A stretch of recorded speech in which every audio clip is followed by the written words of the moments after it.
성도 여러분, 어떤 믿음이 온전한 믿음일까요? 첫째로 온전한 믿음은 나에게도 이웃에게도 유익해야 합니다. 먼저 나에게 유익하다는 것이 무슨 의미인지 한번 봅시다. 본문 14절을 제가 다시 읽겠습니다. 내 형제들아, 만일 사람이 믿음이 있노라 하고 행함이 없으면 무슨 유익이 있으리요? 그 믿음이 능히 자기를 구원하겠느냐? 이 14절 말씀의 핵심은 행함이 없는 믿음으로는 구원을 얻을 수 없다라는 것입니다. 이것은 믿음으로 말미암아 의롭다함을 얻는다라는 바울의 이신득의 사상과는 배치되는 가르침처럼 보입니다.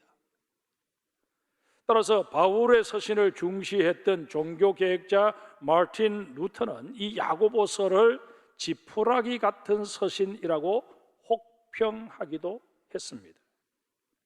사실 바울의 서신에는 복음에는 하나님의 의가 나타나서 믿음으로 믿음에 이르게 하나니 기록된 바 오직 의는 믿음으로 말미암아 살리라 함과 같으니라 라는 구절이나, 그러므로 사람이 의롭다 하심을 얻는 것은 율법이 행위에 있지 않고 믿음으로 되는 줄 우리가 인정하노라 라는 구절, 그리고 또 하나님 앞에서 아무도 율법으로 말미암아 의롭게 되지 못할 것이 분명하니 이는 의는 믿음으로 살리라 하였음이라 라는 구절들이 분명히 강조되고 있습니다.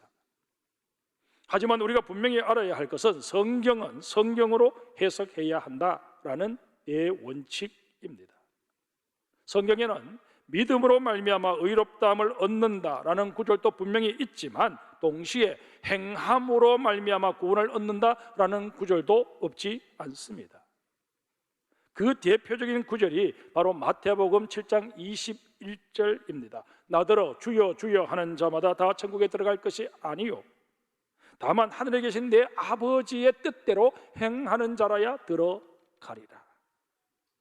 이 말씀은 성경 구절 중에서도 가장 권위를 가지는 예수님이 친히 하신 말씀입니다.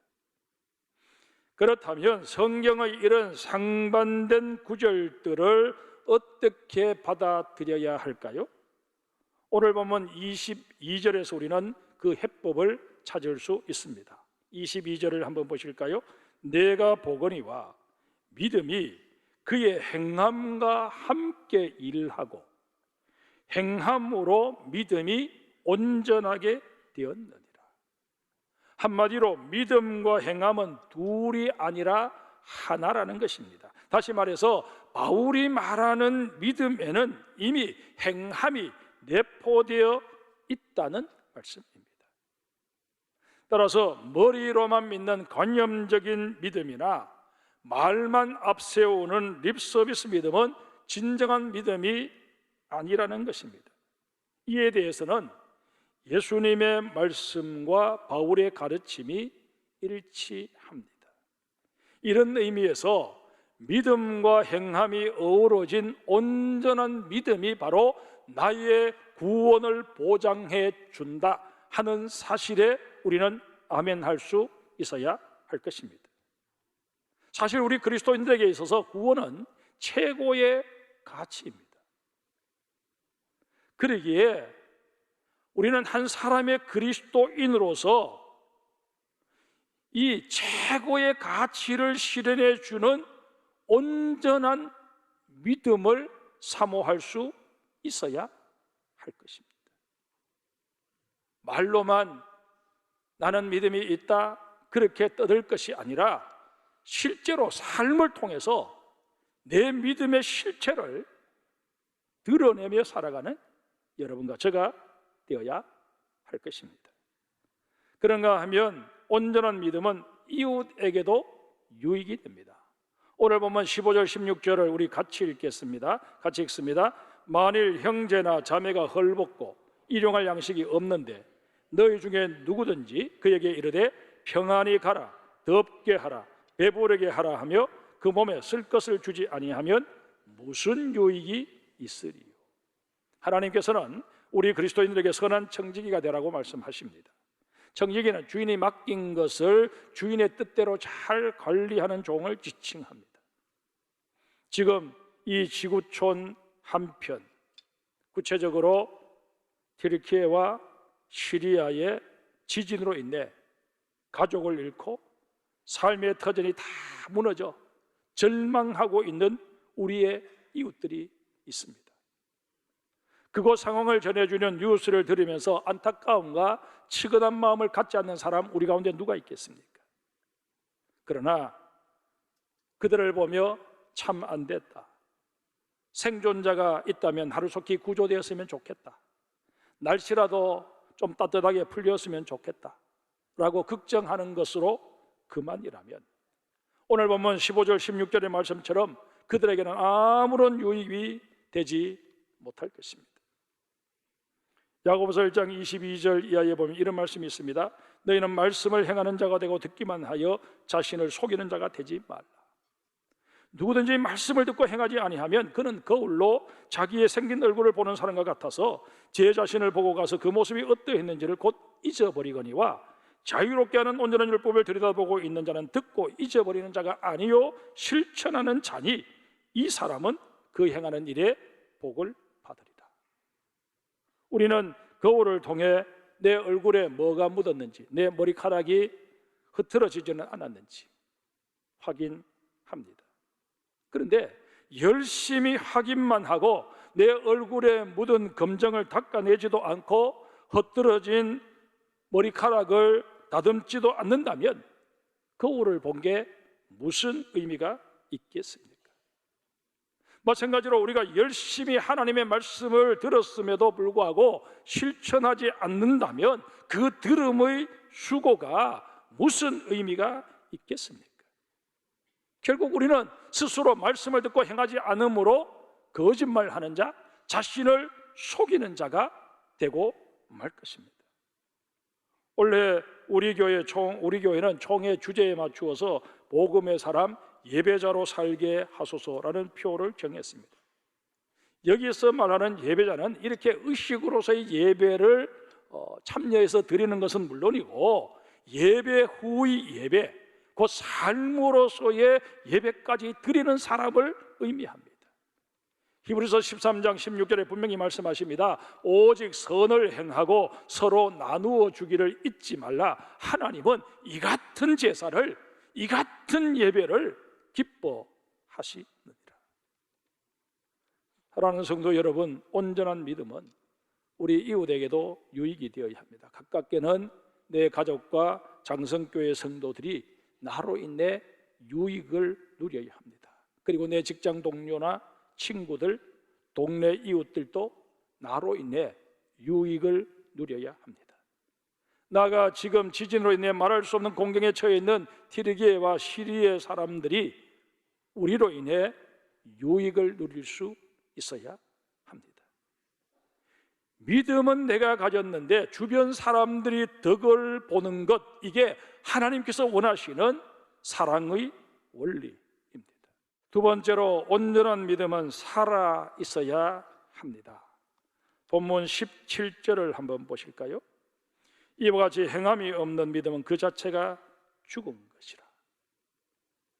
믿음이 하나의 인격체도 아닌데, 생명체도 아닌데 죽었다라고 표현하는 이게 뭘 의미할까요? 우리는 흔히 죽음을 영혼과 육체가 분리되는 것이라고 그렇게 설명을 합니다.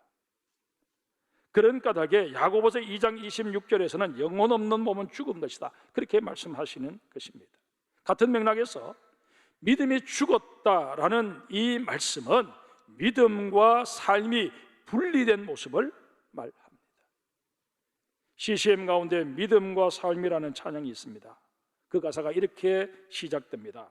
믿음과 삶을 살아내는 실력이 너무나 다른 내 모습을 볼 때에 이 모습도 주가 사랑하실까?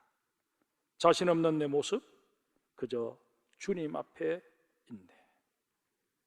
믿음과 삶이 유리된 채 살아가는 우리의 모습을 아파하는 가사의 노래입니다. 사실 말과 행동이 일치하는 언행일치의 삶도 어렵지만 믿음과 행동이 일치하는 신행일치의 삶은 더더욱 어렵습니다. 여러분, 왜 우리의 믿음과 삶이 일치하지 못하는 것일까요? 오늘 본문의 표현을 빌리자면 우리의 믿음이 왜 죽은 상태가 되는 것일까요? 여러 가지 원인이 있겠지만 대표적인 것 몇 가지만 말씀드릴까 합니다. 첫째는 우리 속에 자리한 죄 때문입니다. 창세기 3장에 보면 인류의 조상 아담과 하와가 선악과를 따먹는 장면이 소개되어 있습니다. 그런데 로마서 5장 12절에서는 이 아담과 하와가 저지른 죄가 그들만의 죄로 국한되지 않고 모든 인류에게로 전가되었다고 증언하고 있습니다. 그 구절을 직접 한번 보실까요?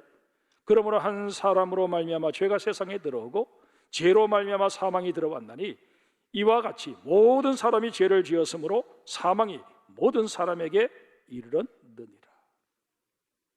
신학에서는 아담과 하와가 저지른 죄를 오리지널 신, 원죄라고 말합니다. 이 원죄는 아담과 하와의 인생만 망가뜨린 게 아니라 모든 인류를 죄의 종으로 전락시켜버릴 만큼 강력한 파괴력을 지니고 있습니다.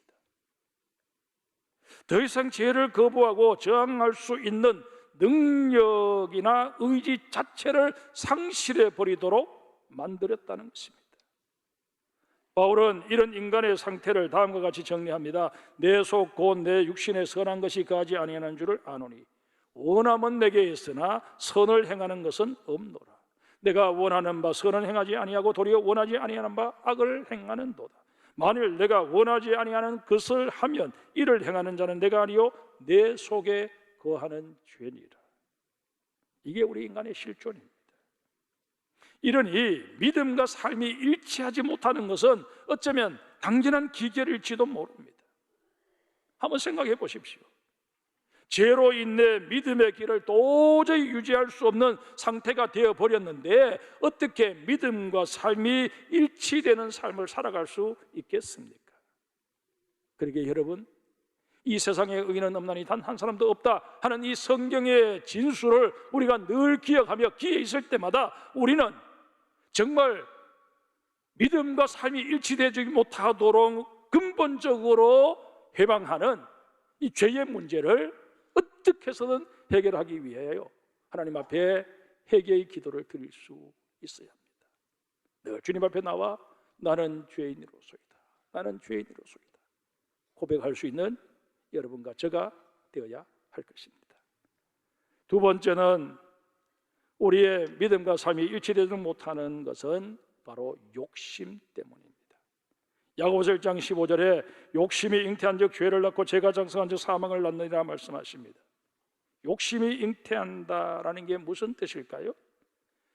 정자와 난자가 만나 하나의 수정체가 되듯이 내 생각이 외부의 유혹에 노출되면서 거기에 대해 호기심을 갖게 되고 그 호기심이 육신의 정욕, 안목의 정욕, 이생의 자랑으로 계속 발전해 버리는 것을 의미합니다.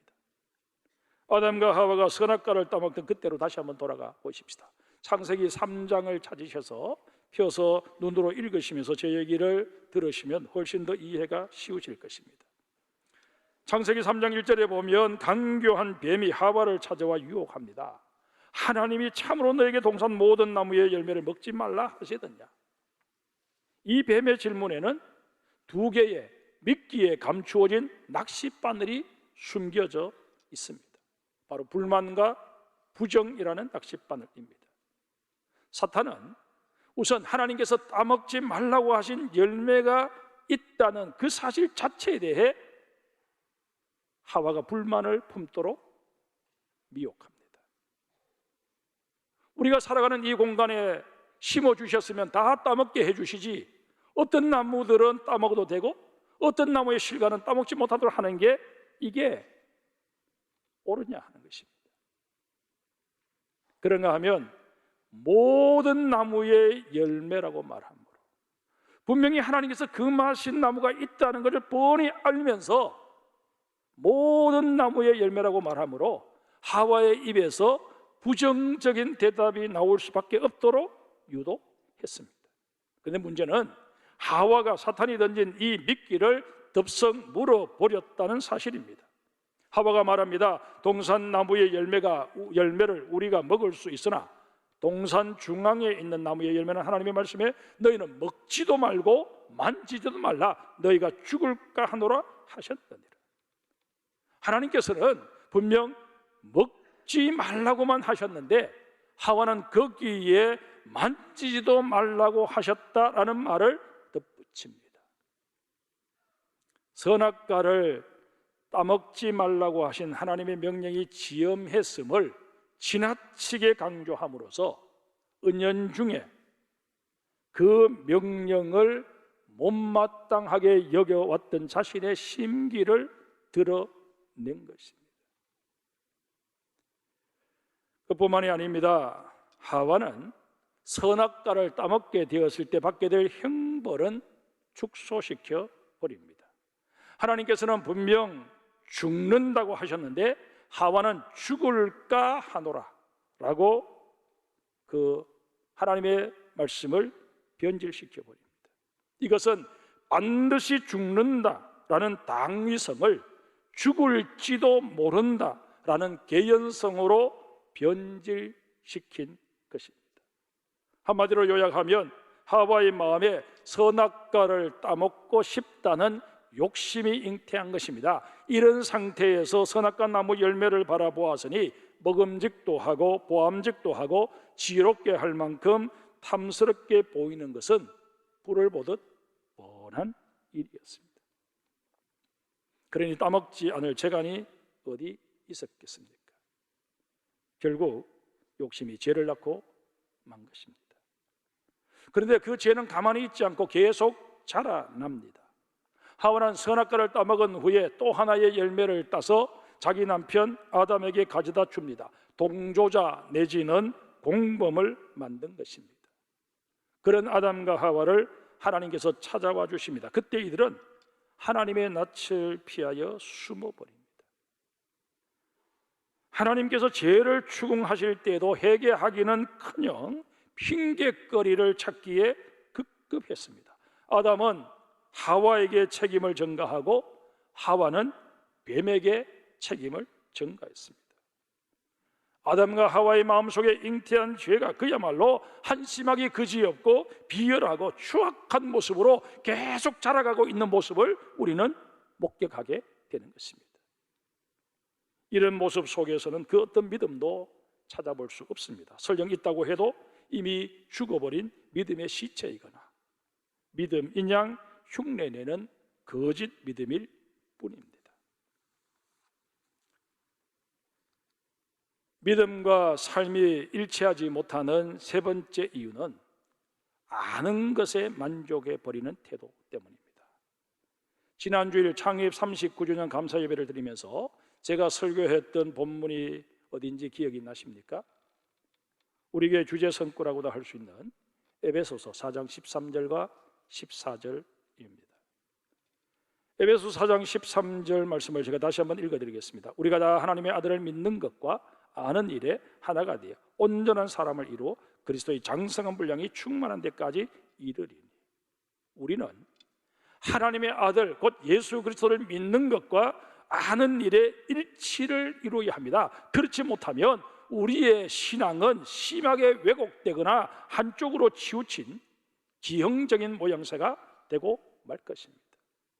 우리의 신앙이 지나치게 지식 위주가 된다고 한번 가정해 봅시다. 우리의 신앙은 머리만 잔뜩 커진 사변적인 모습이 되고 말 것입니다. 반대로 무조건 믿습니다 라는 식이 된다면 우리의 신앙은 맹목적인 모습이 되고 말 것입니다. 찰스 블론딘이라는 외줄타기 명인이 있었습니다. 그는 뉴욕에 있는 고층 빌딩 사이를 외줄을 타고 걷는 것은 물론이고 미국과 캐나다 접경 지역에 있는 나이아가라 포도 외줄을 타고 걷는 적이 한두 번이 아니었습니다. 그런데 한 번은 블론딘이 내가 사람을 업고 나이아가라 폭포를 건너겠다, 그렇게 강보를 내었습니다. 그 광경을 보고자 어마어마한 인파가 몰려들었습니다.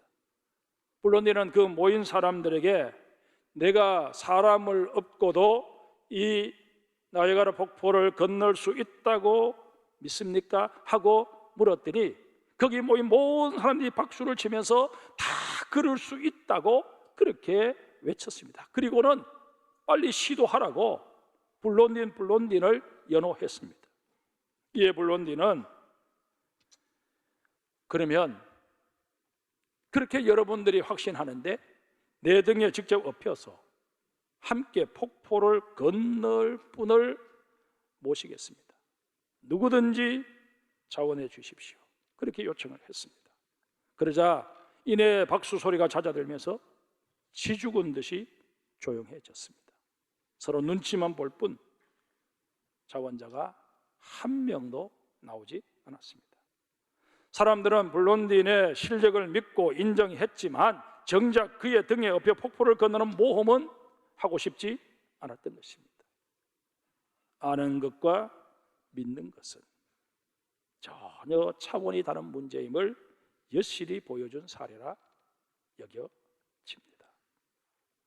아는 것은 그것으로 그만이지만 믿음은 행동을 통해 표현되어져야 한다라는 점에서 전혀 다릅니다. 그럼에도 우리는 이런 사실을 다 간과해버린 채 내가 하나님에 대해서, 예수님에 대해서, 성경에 대해서 몇 가지를 안다고 해서 나는 믿음이 있는 양 착각해 버린다는 것입니다.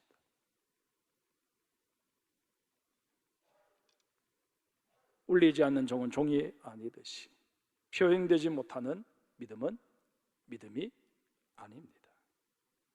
말씀을 정리합니다. 우리는 믿음을 갖되 나의 구원을 보장해 주는 믿음을 가져야 합니다. 그리고 이웃에게 유익을 주는 믿음을 가져야 합니다. 아울러 믿음과 삶이 분리된 죽은 믿음이 아니라 살아있는 믿음을 가져야 합니다. 그런데 이런 믿음을 갖고 싶다고 해서 다 가질 수 있는 것은 아니잖아요. 구체적인 실천을 통해서만 가질 수 있습니다. 이렇게 본다면 이번 틀기의 지지는 우리의 믿음을 확인하고 더 견고하게 다질 수 있는 절호의 기회라 여겨집니다. 하나님께서 우리에게서 사랑 보기를 기대하신다는 것, 사실 하나님을 대적하는 귀신도 다 알고 있는 사실입니다. 중요한 것은 아는 게 아니라 실천입니다. 행동입니다. 이번 사랑의 헌금은 오늘 저녁 예배 시간부터 시작해서 다음 주일 저녁 예배 때까지 이어서 하겠습니다. 그 이후에도 우리가 감동이 오는 대로 헌금을 하면 그 모든 헌금은 다 그쪽으로 보내도록 그렇게 하겠습니다. 우리 모두 거룩한 부담을 가집시다. 그리고 정말 기도하며 내 형편대로 이 헌금에 동참하십시다. 여러분, 가스비 폭탄 나도 맞았는데, 전기세 폭탄 나도 맞았는데, 내 코가 석자인데, 이렇게 여러분 생각하지 마시고 영상을 통해서 보셨잖아요. 아파트가 전체가 다 무너져 내려버리는 그런 모습을 우리가 보았잖아요. 우리는 지난번 지진으로 인해서 기껏해야 벽에 금 좀 가고, 물론 흥해 지역은 더 이상 살 수 없어서 그 아파트를 허물어야 하는 그런 곳도 있었습니다만은 그것은 일부고, 우리 대부분은 그런 피해는 보지 않지 않았습니까? 그리고 어쨌든 뭐 벽에 금 좀 갔다고 해서 그래도 100만 원, 200만 원 우리 보상 다 받았잖아요. 그러했다면 정말 이제는 우리의 손을 펴야 할 때다 하는 사실을 명심하는 우리 모두가 되어야 할 것입니다. 하나님께서는 우리 모두가 사랑을 실천함으로 온전한 믿음을 보여주길 하나님 기대하십니다. 이 하나님의 기대에 부응하는 여러분과 저가 되어야 할 것입니다. 기도하십시다.